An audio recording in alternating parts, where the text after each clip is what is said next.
The war had ended, but the peace felt more like a negotiation with ghosts. The halls of the Imperial Concord shimmered with artificial gold, sunlight bending through layers of glass and nanometal. Commander Nathan Hale stood in the middle of it all, wearing a uniform that still smelled faintly of battlefield ozone. He had survived 7 campaigns against the Aurelian Dominion, an empire of warriors born from living machines, and now he was a guest on their world, the first human allowed inside their citadel. A gesture of unity, they had said, a celebration of coexistence.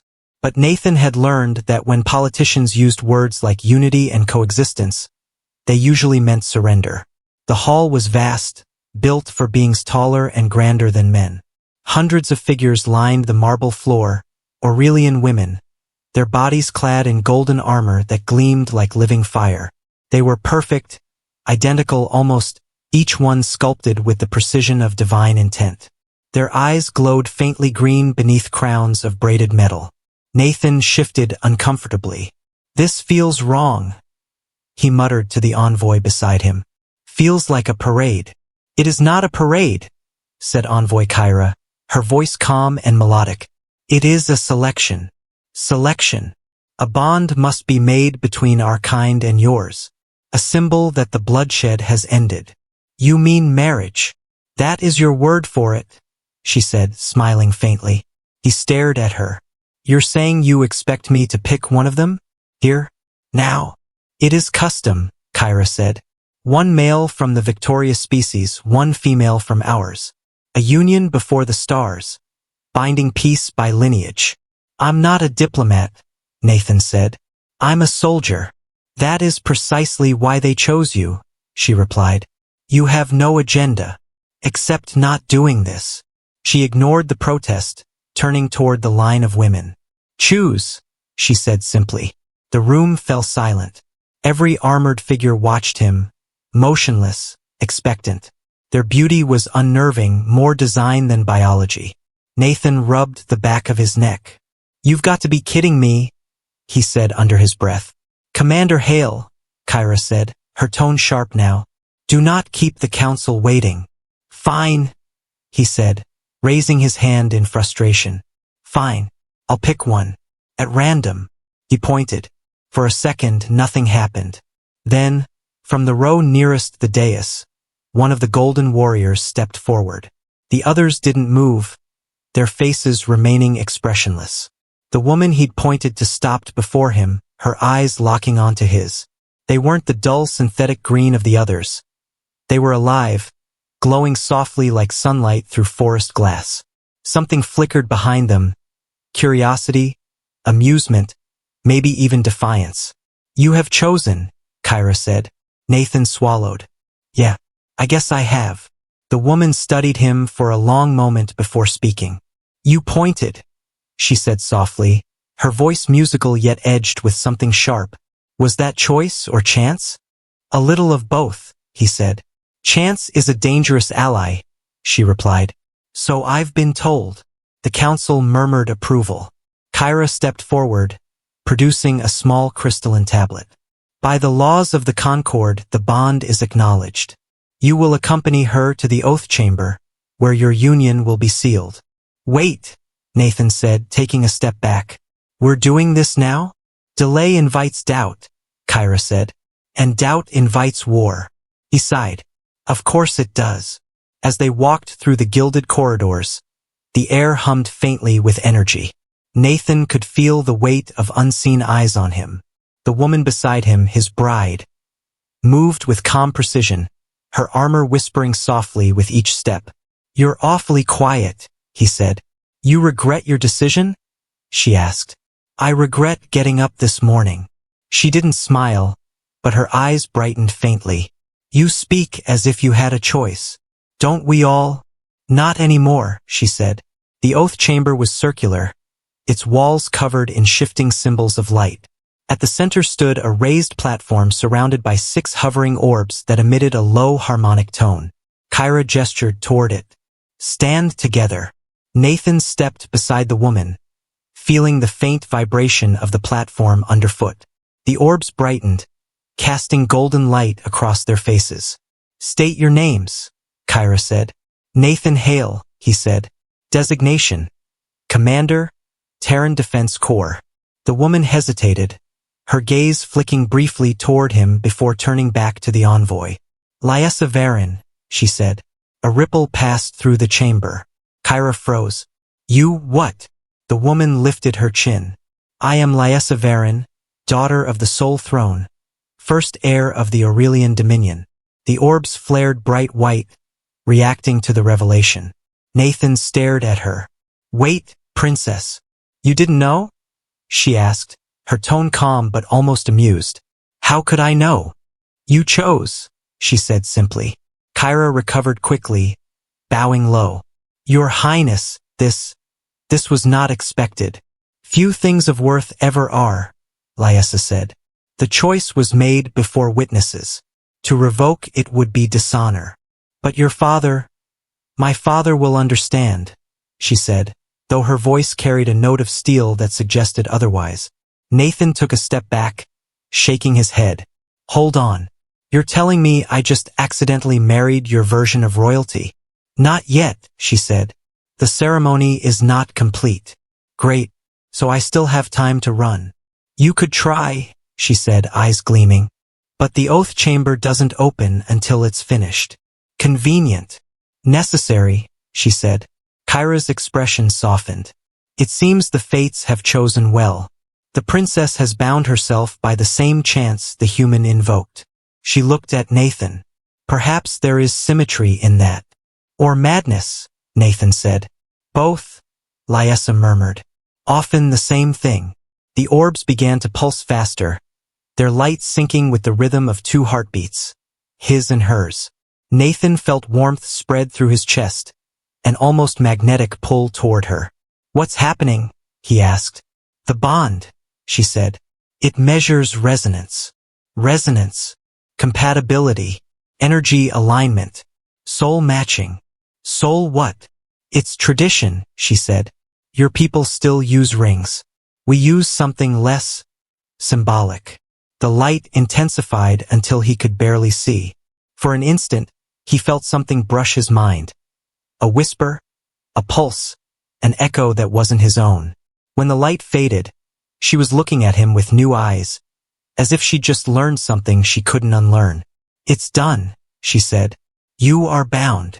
That's it. That's everything, she said. Nathan rubbed his temples. So what now? Now, Kyra said. You are escorted to the royal sanctum to await the emperor's acknowledgement. That sounds ominous.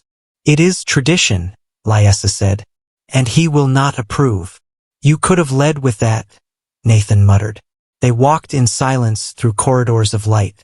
The walls seemed to hum with faint, living energy, like the ship of a giant organism.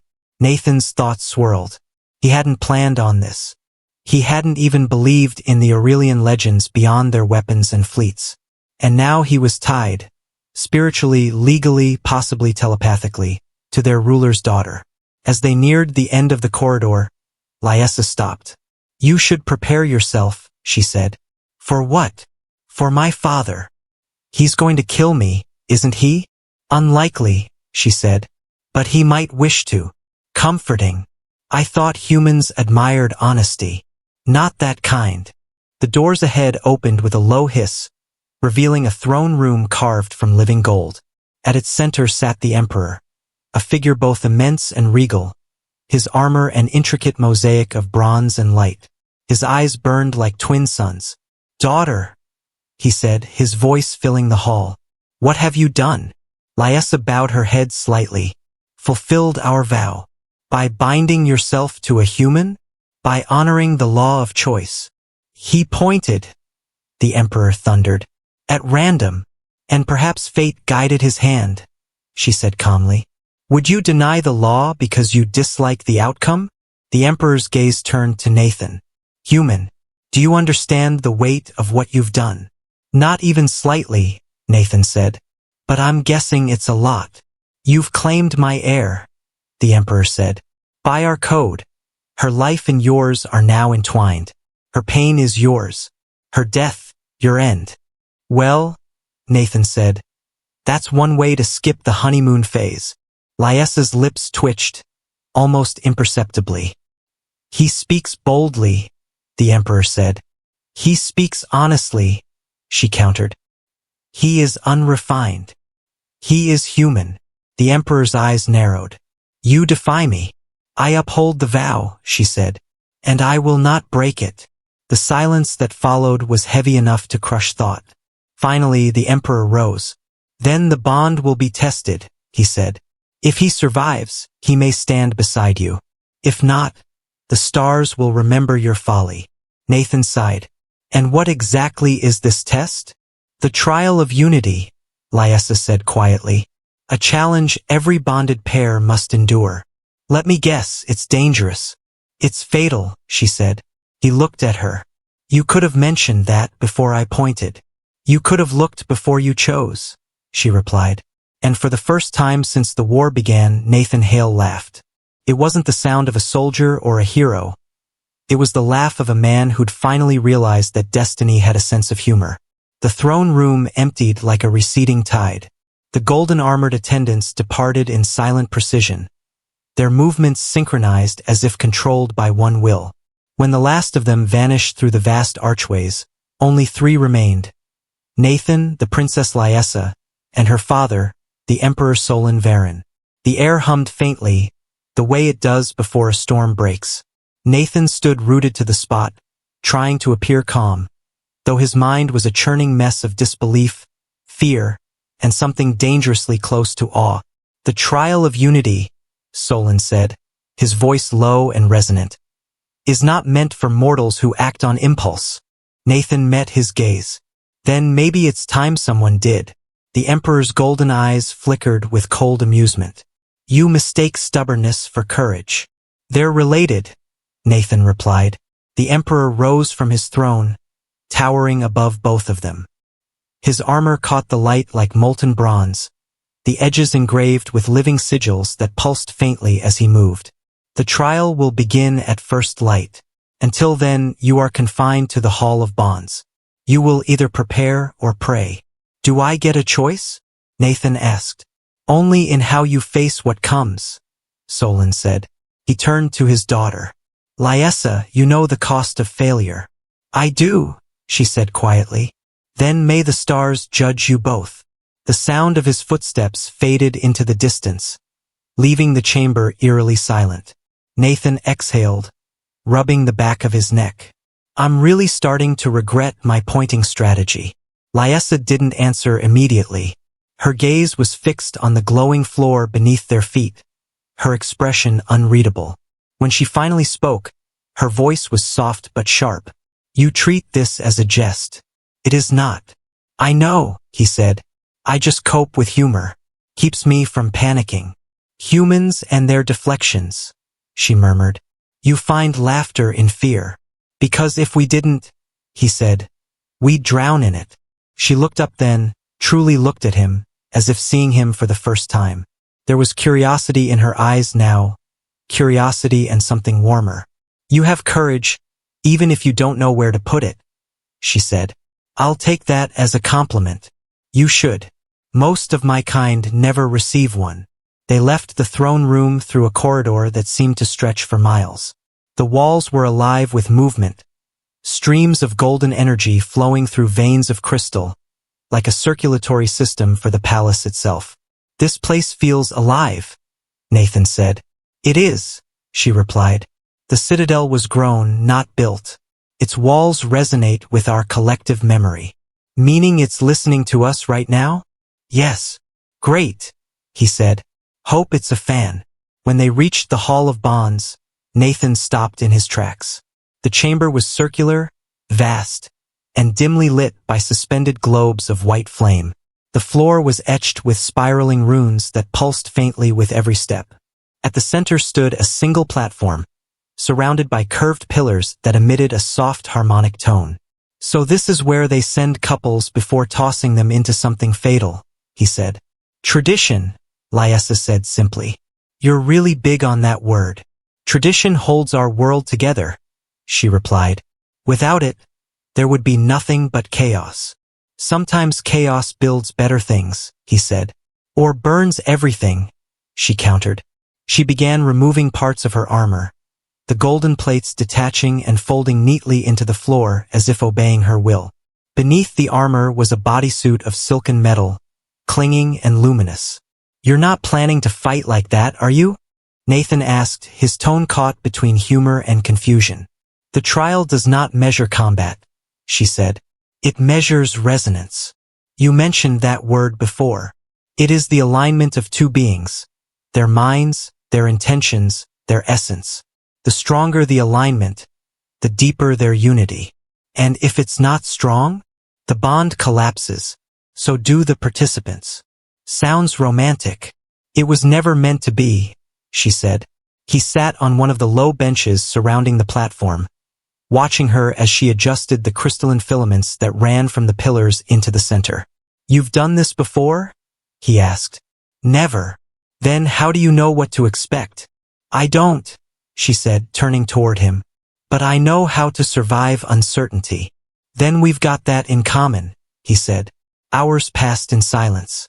Outside, the twin moons of Orelise rose high, their pale light filtering through translucent panels in the ceiling. Nathan couldn't sleep.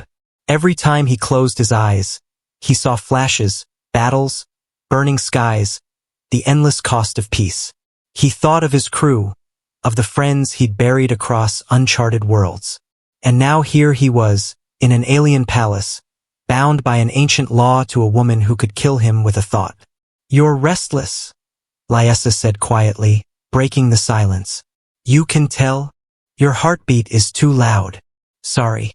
Just not used to whatever this is." "Neither am I." She sat opposite him, her hair catching the moonlight like liquid gold. "Why did you really point at random?" He hesitated. "Because I was tired," he said finally. "Tired of pretending I understood what came next. Every battle, every negotiation, it's always someone choosing for you. I thought maybe, for once, I'd make a choice that didn't make sense. And yet it did," she said softly. "Because now you are here. Not sure if that's lucky or cursed. Fate rarely distinguishes between the two." They sat in silence again, but it wasn't awkward. There was a strange peace in it, a shared exhaustion neither could name. When dawn came, the Hall of Bonds brightened on its own, the white flames turning to gold. The pillars began to hum louder, the symbols on the floor flaring to life. "It's time," Lyessa said. Nathan stood, flexing his hands. "Any last-minute advice?" "Don't resist," she said. "Let the bond pull you in." "That's not reassuring." "It wasn't meant to be." They stepped onto the platform. The light rose around them like a living storm, strands of energy weaving through their bodies. Nathan felt heat, no, not heat, something deeper, like pressure from within. His heart raced, and his breath caught. "It's reading us," Lyessa said, her voice tight. "Everything we are. Including my anxiety? Especially that." The light pulsed faster, and he saw flashes. Not just of himself, but of her. Memories that weren't his, fields of crystalline flowers, training arenas under violet skies, the weight of a crown pressed against a brow too young to bear it. Then his own memories followed: earth, the smell of rain on asphalt, laughter in the barracks before a mission, a friend's dying words whispered over static. They shared everything in an instant that felt like eternity. When the storm faded, they stood facing each other, their chests rising in the same rhythm. Lyessa's eyes were wide, her voice trembling. "I saw your pain," she said. "And I saw your strength," he said. "You carry loss like armor. You carry guilt like a wound. Guess that makes us balanced," he said. "Or doomed." The platform's light dimmed, and Kyra appeared at the entrance. "The first phase is complete," she said. "You are now bound in essence." "Meaning?" Nathan asked. "You share fragments of consciousness," Kyra said. "Your thoughts will bleed together until the trial ends." "Oh, that's going to be fun," he muttered. Lyessa's lips curved faintly. "Then you'd best learn to think clearly." "I never do," he said. "That explains much." Kyra led them through a series of descending tunnels, the walls glowing with shifting patterns that resembled constellations. "Where are we going?" Nathan asked. "To the heart of the citadel," Kyra said. "The final phase of the trial is held there. The core will judge your unity." "Judge how?" "By merging your energies.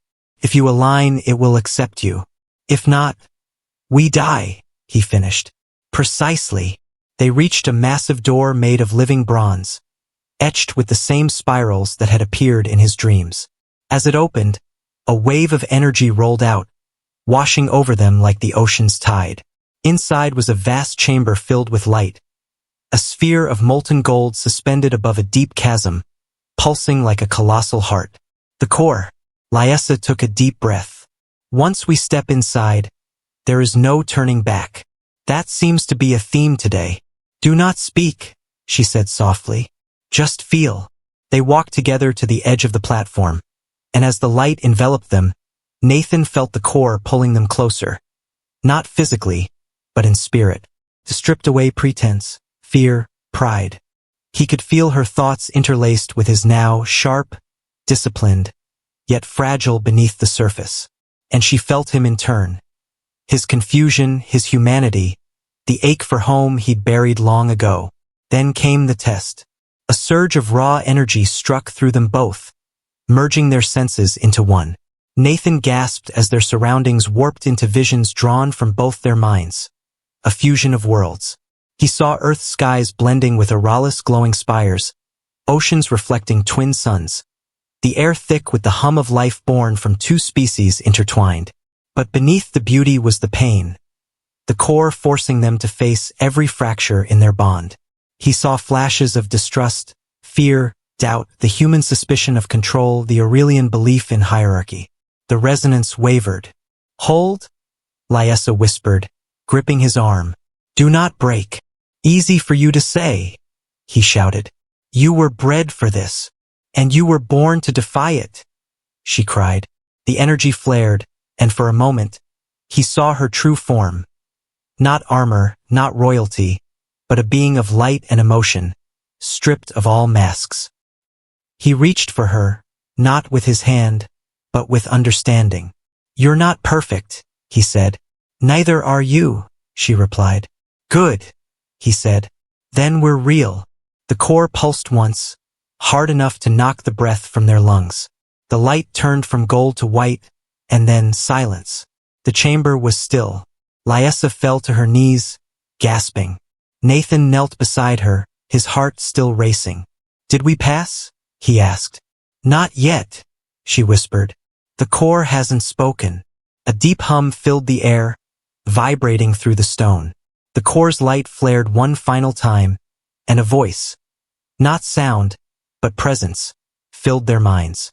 Unity through imperfection, strength through surrender. The light dimmed. The test was over. They were still alive. Lyessa met his gaze. For the first time, she smiled. Not the measured smile of royalty, but something unguarded, human. "You did not die," she said. "Neither did you. Then we must have done something right. Or the universe made another mistake." "Maybe both," he said. She stood, offering him her hand. "The bond is complete. You are now of Auralise." He took her hand, feeling the faint warmth of her skin through the metallic sheen. "Then let's make that mean something." Outside, the bells of the citadel rang for the first time in a century, the sound of two worlds breathing together. The bells of the citadel echoed through the air like ripples through water, a sound older than memory and forbidden for generations.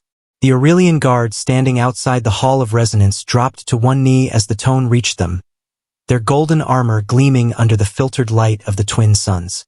It was the sound of an unbroken bond, something not heard since the War of Ascension, when the last human Aurelian attempt at peace had ended in blood. Commander Nathan Hale felt the weight of it sink into his bones as he and Lyessa stepped from the chamber. His body ached from the trial, but the ache felt alive, electric. They had survived something neither of them understood, and in the process the world had shifted beneath their feet. "They're kneeling," Nathan said quietly. "They kneel for the core," Lyessa replied. "Not for us." "Still feels weird." "It should." The emperor awaited them at the top of the crystalline steps, his presence radiating the authority of a star compressed into a man. His golden eyes studied them both, unblinking. So, Solon Varin said, the core has spoken. It has, Lyessa said. It recognized our bond. Did it? He asked, stepping closer. Or did it merely spare you for now? Nathan met his gaze. We didn't cheat our way through it, if that's what you're implying. No, the emperor said. You endured it. But endurance is not unity. The true test begins after survival. Lyessa tilted her head slightly. Father, the core has deemed our bond valid. The law is satisfied. The law is a tool, he said, not a shield. The people will demand proof, public, undeniable proof, that this bond was not born of political manipulation.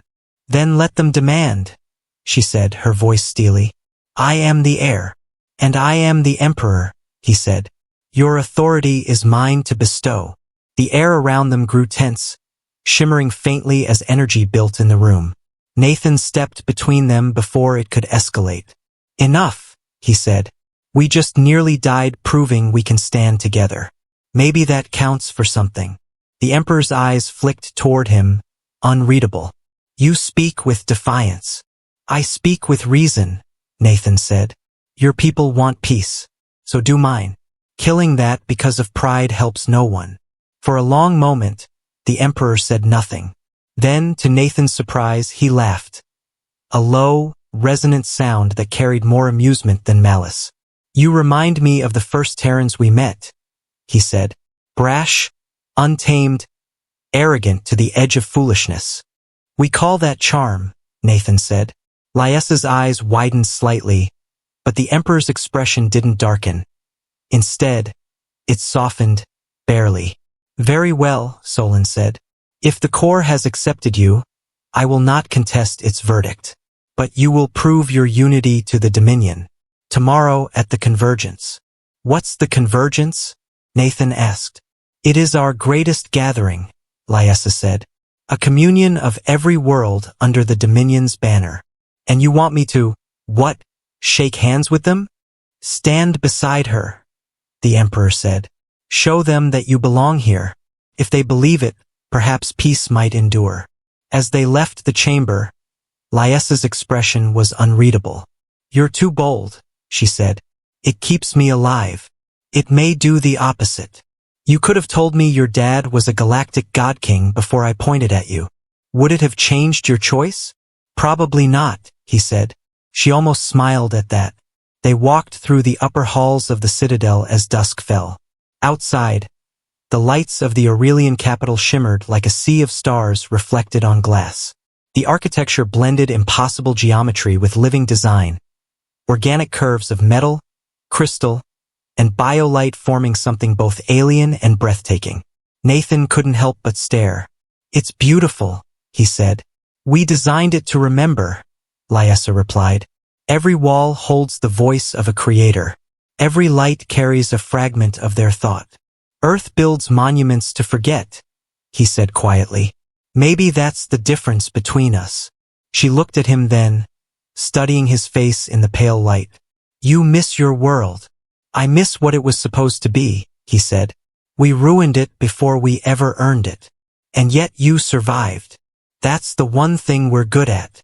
Endurance again, she murmured. Perhaps that's why the core spared you. Or maybe it just has a sense of humor. If so, it is cruel. The universe usually is, he said. They reached her quarters, a vast chamber of glass and light overlooking the city. It felt more like a living cathedral than a room, with walls that shimmered faintly in time with her heartbeat. This is where you live? He asked. It is where I am expected to, she said. Expectation and choice aren't the same thing. No, she said, her tone distant. They rarely are. She moved toward a balcony and placed her hand against the rail. Tomorrow, they will look at you as they once looked at me, as a symbol. And what are you now? He asked. A reminder that even symbols can bleed. Nathan leaned against the wall, crossing his arms.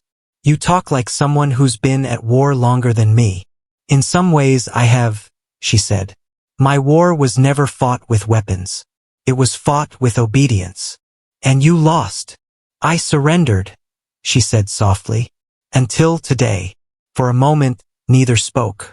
The city hummed beneath them, and distant lights traced patterns in the sky, ships moving between orbit and atmosphere.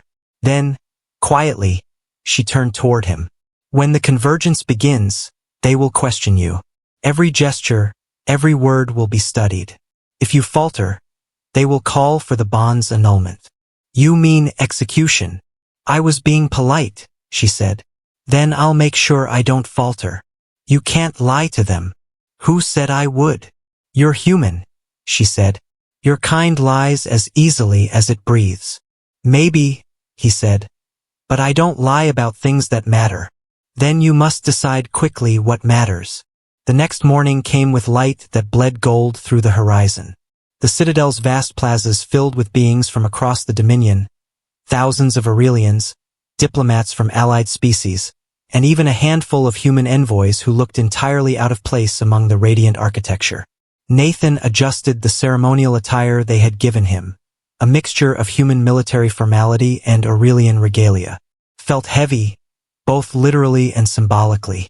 Lyessa appeared beside him, her armor restored to gleaming perfection, but her expression unreadable. Ready? He asked. No one is ever ready for the convergence, she said. Good, he said.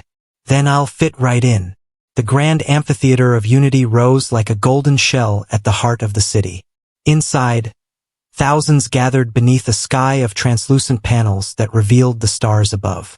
The emperor stood at the center dais, his presence commanding silence. The Dominion honors its law, he said, his voice amplified by unseen resonance. The bond between Aurelius and Terra has been sealed. Let all witness the union that may end our endless war. Nathan and Lyessa stepped forward. The sea of alien eyes turned toward them, judgmental, curious, fearful. He could feel their energy like static against his skin. The emperor raised his hand. Let the bond speak. Lyessa nodded toward Nathan. Place your hand on mine. He hesitated, then did as told. The contact triggered a faint glow, gold light rising from their joined palms, spiraling upward into the air. Gasps filled the amphitheater. It responds to you, Solon said softly, surprised. The resonance is stable. That's good, right? Nathan asked. It is unprecedented, Lyessa said. Then, without warning, the light fractured. The glow turned crimson, the air vibrating with sudden discord. The amphitheater erupted in panic. Lyessa's grip tightened on his hand. Someone's interfering, she hissed. Who? An old faction, she said. The Purity Circle. They reject the union of bloodlines. The crimson energy erupted in a pulse that shattered part of the ceiling, and armored figures descended from above, their armor dark as obsidian. Nathan's instincts kicked in. Get down, he shouted, pulling Lyessa to cover behind the dais as energy bolts scorched the floor around them. The Emperor's guards clashed with the intruders, golden and black armor colliding in flashes of light. We need to move, Nathan said. They're not here to make a statement. They're here to erase me, she said grimly. And you. They dashed toward the lower corridors as explosions rippled through the amphitheater. Nathan grabbed a fallen guard's weapon, a sleek plasma rifle humming with power, and covered Lyessa as she activated the elevator sequence. You're good with that, she said. Old habit. You humans always fight like cornered wolves. We don't like being hunted. The elevator plunged downward, the light flickering around them. They won't stop, she said. If they destroy the bond, they destroy the treaty. Then we don't let them. There are too many. There's always too many, he said. That never stopped us before. When the doors opened, they found themselves in the heart of the citadel, a chamber filled with pulsing conduits feeding into the core. They'll come here next, she said. The core's energy connects to every bond in the Dominion, meaning if they hit it, they break everything, she said. They took position near the access pillars, waiting as the sound of footsteps echoed down the hall. Nathan checked the charge on the rifle, his jaw set. "You don't have to stay," he said. "You could run." "And abandon what we've built?" she said. "No, human. I do not flee." "Then let's make this count." The first wave came fast, dark armored warriors moving like shadows. Nathan fired in controlled bursts, cutting them down as Lyesa's armor ignited, golden wings of energy flaring behind her. She moved like a living storm, each strike sending arcs of molten light through her enemies. The air filled with the sound of battle, human grit meeting alien precision. At one point, Nathan was thrown to the floor, a blast grazing his shoulder. Lyesa caught him before he fell completely, her hand pressed to the wound. "You're injured." "It's nothing," he said, gritting his teeth. "You'll slow us down. Then drag me." "You're impossible." "So I've been told." When the last of the attackers fell, the chamber was filled with smoke and the scent of scorched metal. Nathan leaned against the wall, breathing heavily. Lyesa approached, her armor cracked and smoking. "It's not over," she said. "The purity circle won't stop here. Then we finish it." "Together?" she asked. "Together," he said. They stood before the core again, its golden light flickering weakly after the assault. "You realize," Nathan said. "I pointed at random, and now we're saving 2 civilizations. Chance," Lyesa said, touching the core gently, "has a strange way of finding purpose." The core pulsed faintly in response, as if agreeing. Somewhere above, the stars shifted, and for the first time since the war began, Nathan felt the universe breathe again. The core chamber still hummed with the echoes of the battle, a low, steady vibration that seemed to crawl under the skin. The golden light that once filled the room now flickered, unstable, as if breathing shallowly after a wound. Nathan knelt beside a damaged conduit, the plasma rifle slung over his shoulder, its barrel still smoking. "They hit the primary energy veins," he said. "If this thing collapses, the whole city's going with it." Lyesa stood near the main dais, her armor dimmed and cracked, eyes locked on the pulsating core. "Not just the city," she said quietly. "The Dominion itself runs through this resonance. If it fails, every connected world will fall into disarray. Every bond will unravel. So, basically, everything explodes," Nathan muttered. "Not explodes," she corrected, her voice hollow. "Disintegrates." "Oh, that's so much better." He stood and joined her at the dais. The core pulsed erratically now, each beat accompanied by a faint distortion in the air. "We can't let it go down," he said. "There has to be a way to stabilize it." "The core feeds on harmony," she said. "Its balance depends on the resonance of all bonded pairs. The attack disrupted that harmony. So we reconnect it," he said. "If this thing runs on energy links, maybe we can reboot the connection." "You speak as if it were a machine. Everything that hums, moves, or pulses can be repaired," he said. "That's a human rule." "Then apply it," she said, and for the first time her tone carried trust. Nathan examined the conduit, tracing the glowing lines with his hand. "These look like energy arteries. If we reroute some power from your armor into the main flow, it might kick the system into a controlled reset." "That would require direct link," she said. "You'd have to connect to it as well." "So, the core amplifies energy exponentially. A human nervous system wasn't built to handle that." "I've done worse." "No," she said softly. "You haven't." He looked at her and smiled faintly. "You're worried." "You are my bond," she said simply. "If you die, the link dies. And so do I. Guess that's motivation to make it work. Or to stop you from trying," she said. "Too late." He placed his hand on the glowing surface of the core. The moment he did, it flared bright gold, then white-hot. Lyesa cursed under her breath and moved beside him, placing her armored hand over his. The light enveloped them both. The pain was immediate and total. Nathan felt his mind splitting open, reality stretching thin as threads of energy tore through his consciousness. He saw flashes, Aurelian history, the Dominion's rise, the first fusion of machine and life, and the endless wars that followed. He felt Lyessa beside him, her mind like a burning star, fierce, disciplined, yet trembling at the edges. Focus, she whispered through the bond. You must guide it, not resist it. Working on it, he thought, teeth clenched. What am I even guiding? Everything. The core responded to their merged presence, its flickering slowing into rhythm. Energy arced around them, burning away smoke and debris. Nathan felt the sensation of falling and rising at once, his perception expanding outward.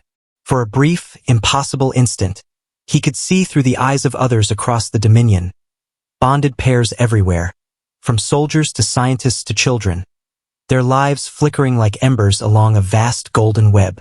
It's beautiful, he breathed. It's life, Lyessa said. All of it. Then suddenly something snapped. A dark pulse shot through the core, cold and violent. The light dimmed. Lyessa staggered. No, she whispered. The interference. Someone's still inside the network. Nathan steadied her. Meaning what? The purity circle must have embedded a dampener. Is corrupting the core from within. Can we isolate it? Yes, she said. But we'll have to enter the resonance field directly. Meaning we leave our bodies behind. He raised an eyebrow. You mean mentally dive into a giant alien power source that's trying to kill us? Exactly. You really need to work on your sales pitch. Before she could respond, another pulse struck, knocking them both to the floor. The golden light turned red at the edges, shadows twisting along the walls. We're out of time, Lyessa said. She extended her hand. Trust me. Nathan took it without hesitation. Always. Together, they stepped into the core's heart. The world dissolved. For a moment, there was nothing but sound. Low, vibrating, endless. Then came light, liquid, formless, infinite. Nathan gasped as his consciousness stabilized within the resonance field. They stood or floated inside a vast ocean of energy. The sky above was a storm of gold and white, and below stretched a sea of shimmering code and memory. We're inside it, he said in awe. Inside the Dominion's soul, Lyessa said. And somewhere in this, the corruption hides. Then we find it. They moved through the luminous field, their bodies made of energy and thought. Each step rippled across eternity. Memories flowed past them. Aurelian architects designing the first living citadel, human soldiers signing the first peace treaties, even flashes of Earth's oceans long before the war. It remembers everything, Nathan said. History is energy, she replied. It never dies. It transforms. Then out of the light a shadow took form. It was humanoid but twisted, flickering like a broken reflection. Its voice slithered through the void. You defy purity. Lyessa's expression hardened. Show yourself. The shadow spread its arms, revealing faces within the darkness.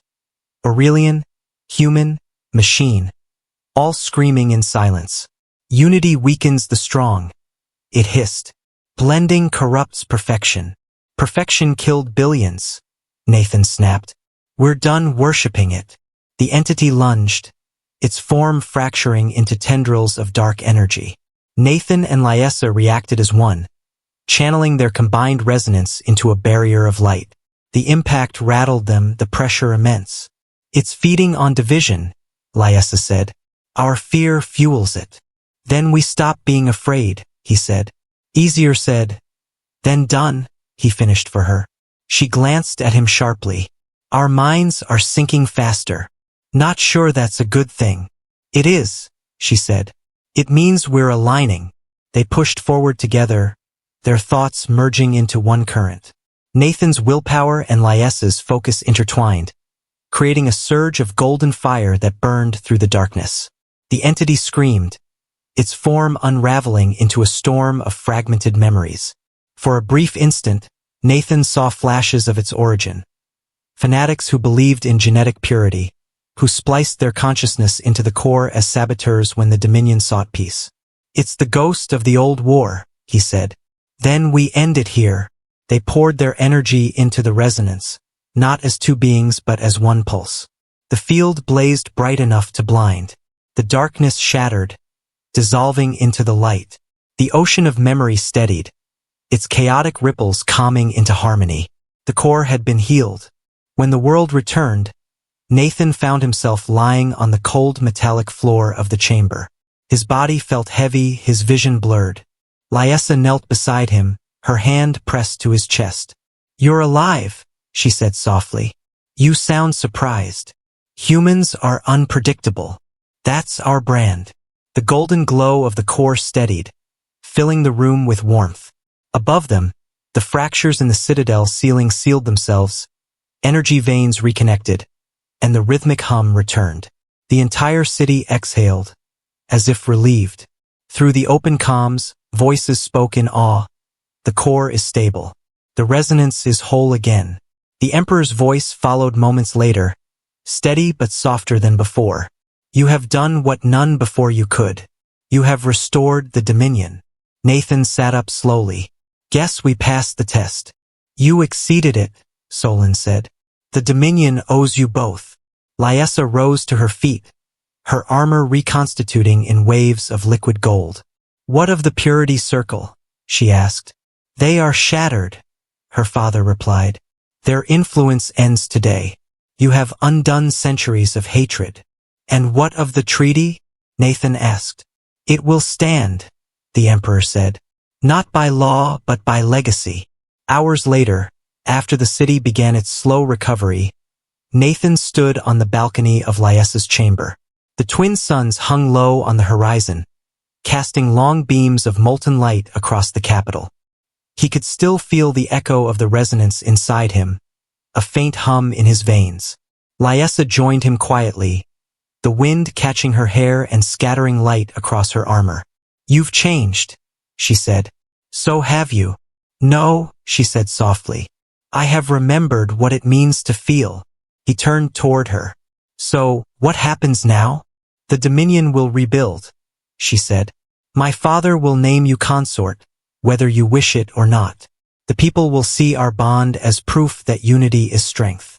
And you, I will lead them, but not as before. Meaning I will not rule alone."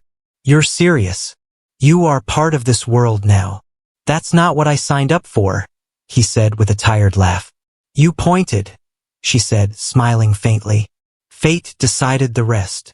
They stood in silence as night began to fall, the stars emerging like sparks against velvet.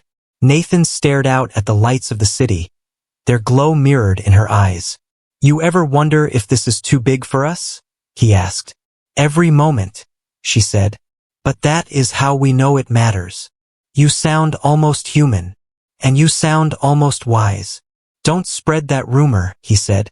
From the plaza below, music began to rise, low, resonant tones that wove through the night like threads of memory. The people of Orelise were singing again, for the first time in generations. Lyessa's gaze softened. "Do you hear it?" "Yeah," he said. "Sounds like hope." "It is the sound of unity," she said. "A song of beginning." Nathan smiled faintly. "Guess random choices aren't always bad." "No," she said. "Sometimes they are destiny in disguise." The core pulsed once more in the distance, a soft golden heartbeat that echoed across the city. It was no longer just an alien power source. It was alive, intertwined with human spirit reborn through chance and defiance. Lyessa looked toward him, her voice quiet but certain. "The convergence may have begun as politics," she said. "But what we created, that was something greater." "Yeah," he said. "Something real." The stars shimmered above them, reflecting in her eyes like twin galaxies.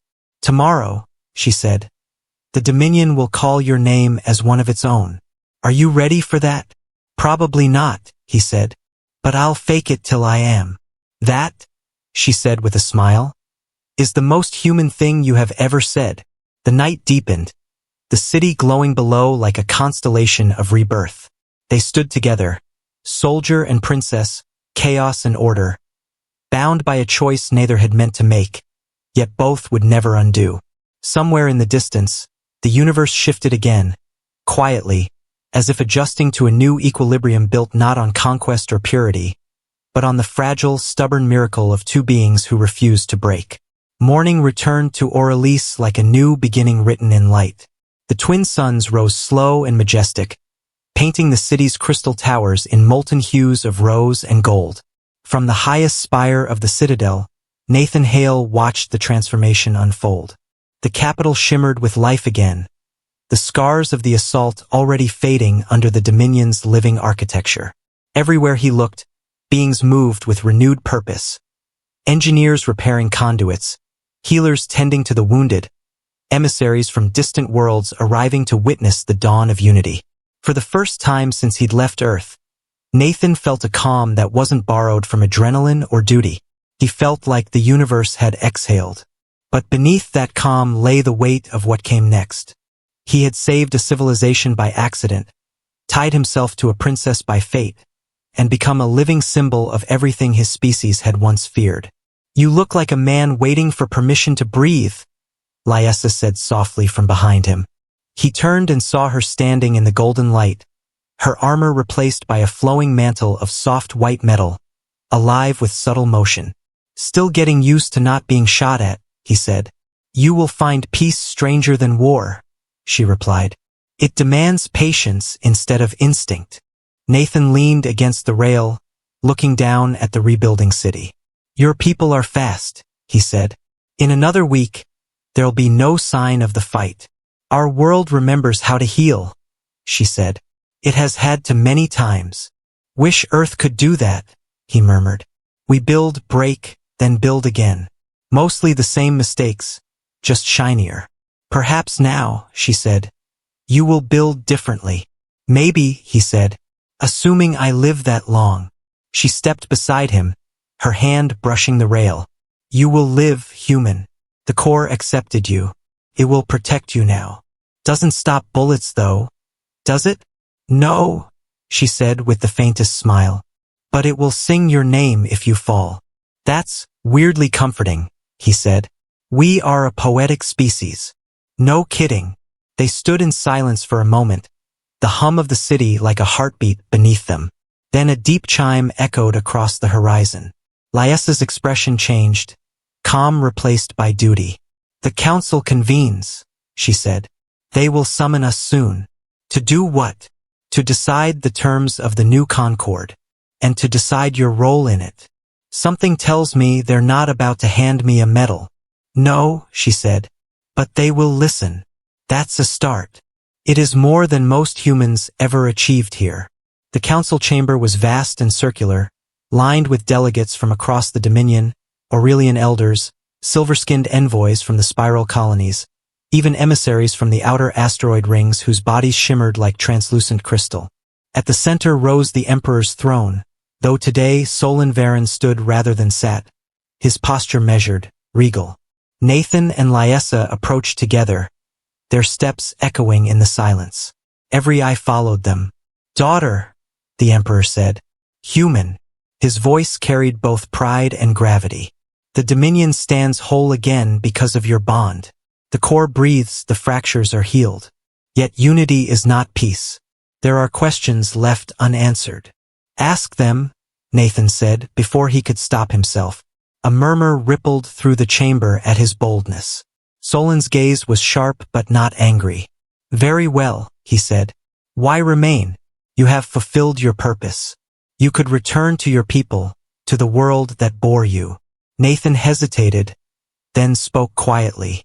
"Because it's not finished," he said. "You've built something bigger than either of us can see yet. The core doesn't belong to one species. It's proof that we work better connected. You can't rebuild peace on fear of the other side. Someone has to stay to remind everyone why we fought for it." Solon studied him for a long moment. "And you would bear that burden? If it means we don't start this war again, yeah." Lyessa's voice was calm but firm. "He is right, father. The bond is not a symbol, it is a bridge. It must be lived, not displayed." "And what of the ancient law?" Solon asked. "The air must remain pure." "That law died when the core accepted him," she said. "Purity was never our strength. It was our weakness. And if the people reject this union, then they reject the future," she said simply. The Emperor's gaze moved between them. His daughter's defiance, the human's conviction, and for the first time he looked tired, as if carrying centuries of expectation. Perhaps, he said finally, the age of purity has ended. Very well. Let the Dominion hear this. The heir of Aurelice shall reign beside her chosen bond, not as ruler and servant, but as equals. The chamber erupted in stunned silence, then slow, rising applause. Some delegates looked uneasy, others awed, but none dared oppose him. Lyessa turned toward Nathan, her eyes shimmering faintly. You just changed history, she said. We, he corrected. We did. The next days passed in a blur of ceremony and reconstruction. Word of the restored core spread across the Dominion, carried on energy waves and broadcasts. Worlds that had once whispered rebellion now pledged allegiance anew. Trade lanes reopened, and emissaries from distant human colonies arrived to witness what no one had believed possible. Nathan found himself constantly surrounded. Curious scientists, cautious diplomats, and soldiers who saluted him as if he'd single-handedly rewritten the laws of existence. He handled it the only way he knew how, awkward humor and quiet grit. Lyessa, meanwhile, moved among her people like a living beacon, stern but compassionate, radiant in her purpose. And through it all, the bond between them deepened in ways neither fully understood. Sometimes he would think something, an image, a word, and she would answer before he spoke. Sometimes she would dream, and he would wake with the echo of her memories still warm in his mind. It was strange, unnerving, but beautiful. One evening, after the final treaty had been signed, they stood together on the balcony once more. The city below was alive with celebration, streams of light crossing the sky, the air filled with harmonic songs. Nathan held a small cup of glowing liquid, some kind of Aurelian drink that burned like whiskey and hummed like static. So, he said, raising it slightly, to accidental marriages? To deliberate survival, she corrected, touching her glass to his. I'll drink to that. You already are. Fair point. A silence settled between them, but it wasn't uncomfortable. The hum of the core beneath the city pulsed gently, steady and alive. You realize, Nathan said, back home they're never going to believe this. Then you will have stories to tell. Assuming I ever get the words right. You will, she said. You always do when you stop trying.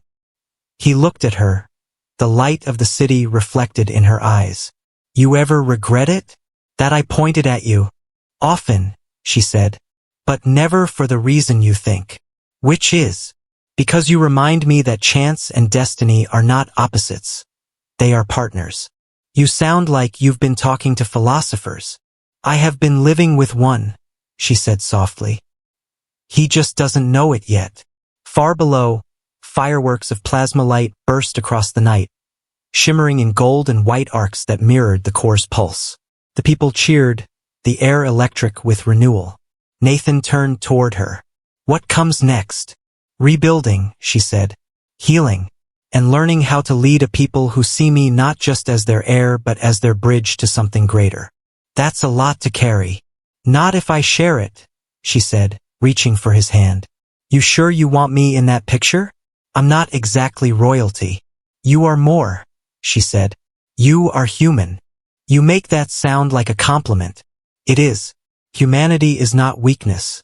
It is the reason we still exist. He smiled faintly. You really believe that? I saw it, she said. In the resonance. You faced oblivion not with control but with choice. No Aurelian would have done that. It is why the core listened. Guess being stubborn finally paid off. It often does, she said. They watched the celebration in silence for a while longer. Then, in a rare moment of quiet, Lyessa turned to him. Do you miss Earth? Every day, he said. But maybe less than yesterday. Would you return if you could? He thought for a long moment. Maybe someday, he said. But not until this feels permanent. Then it will be my task to make it so, she said. Later, when the night deepened and the revelry faded, Nathan wandered through the citadel alone.